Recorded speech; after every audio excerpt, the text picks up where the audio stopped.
Okay, welcome to the Well Done Commentaries. This is the second episode. We're doing a part 2 to the genealogy of Jesus Christ according to Matthew. I'm not going to talk about any verses specifically today. There's a lot to cover with the story of Abraham. And the reason why I'm talking about Abraham is because the first episode we talked about Abraham and David as being one of the two names that are presented to us in the genealogy according to Matthew.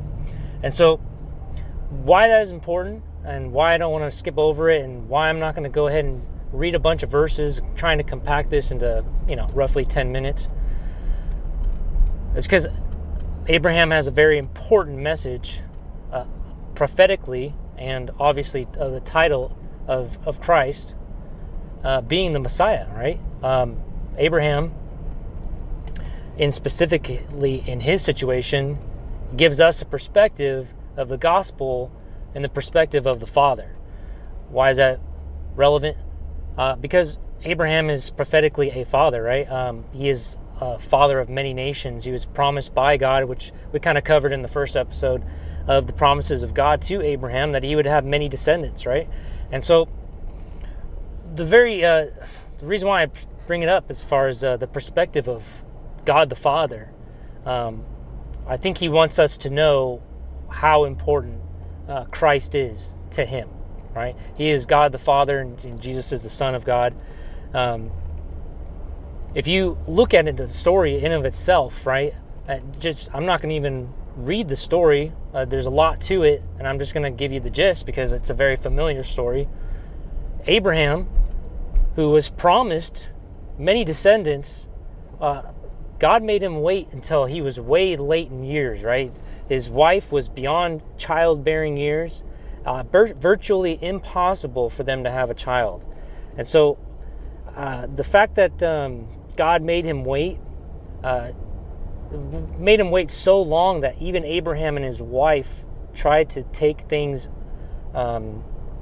in their control, right? They tried to take control of the situation, and they created a whole scenario of drama that didn't need to happen. And that happened with, another woman being involved in the situation. And so that wasn't legitimate in God's eyes. And so God made him wait and sent an angel to tell them that, his wife would bear a child. And it was so hilarious to them that his wife laughed at the idea. But yet it came true that Abraham had a son, Isaac. And so imagine you're waiting years and years of your life to you're way late to the point where you can't even have kids in a natural sense, and God finally gives you your son. And I don't know, in my perspective, I have two sons. I'm about to have a daughter on the way, but the fact that he had to wait so long for that, and how precious a child is to a father who cares, obviously, to fathers who don't care, deadbeat dads, this doesn't, resonate with them. But as far as I'm concerned, both my sons are very precious to me, right? I didn't have to wait as long as Abraham did, but Abraham, in the sense, had to wait much longer than most people ever have to wait, and he finally gets his son. And I think there's a reason for that. And I think God wants us to know how important, how he felt or how he feels about his son.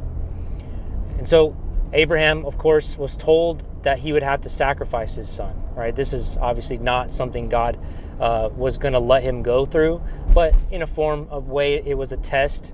But more importantly than being a test, which God knew the outcome, he wanted to present this idea to his people, right? That Abraham would have to sacrifice his only begotten son. And if you kind of get the gist here, you catch my riff, is that is what God would have to do with his son, right?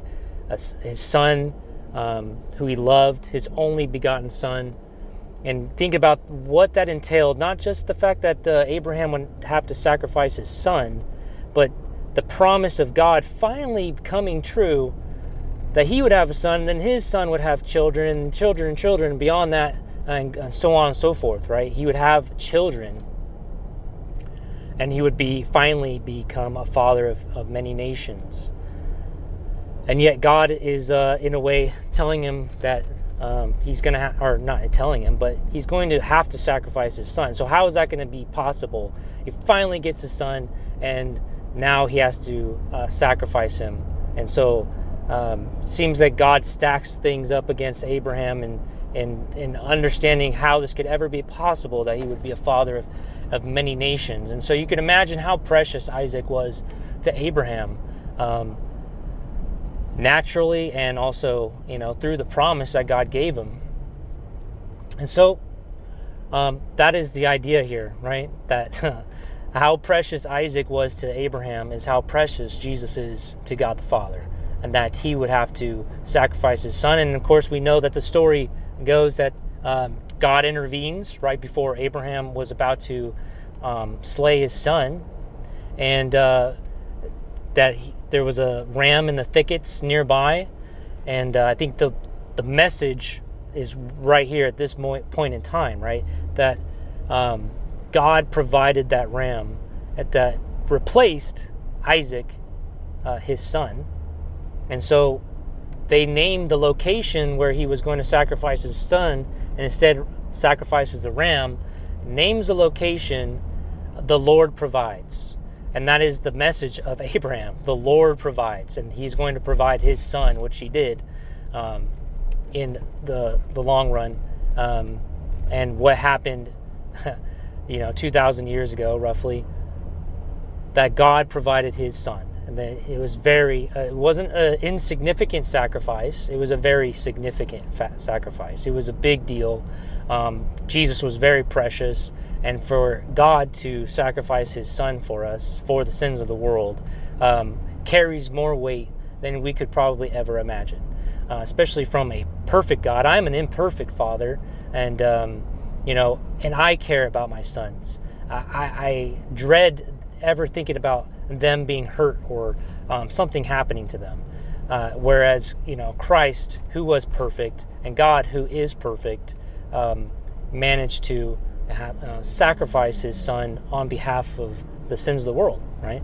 And so I think that's where this weight of the story of Abraham, why Matthew highlights Abraham, is to not only tell us already the gospel and what God's plan was thousands of years ago for Jesus, but to also give and understand the title of Christ as being, basically the replacement sacrifice, being the Messiah, the one who would come to save the world from its sins. And so, I don't know, it's not too much to share right there, but there's a big highlight. I didn't want to skip over it, and I didn't want to say a bunch of verses and read, because it could be way longer than this. I'm already up to 8 minutes. But next episode, I want to talk about King David and why he's named in there and why he's highlighted more than the other names. And I'm sure there's other names. I think Ruth is mentioned. There's a gospel message in there. But I think I want to stick to what Matthew is highlighting. We have Abraham, the father of many nations, and we're going to have King David, which is the other title of Jesus. And we'll get into detail in the next episode. So thanks for watching. See you in the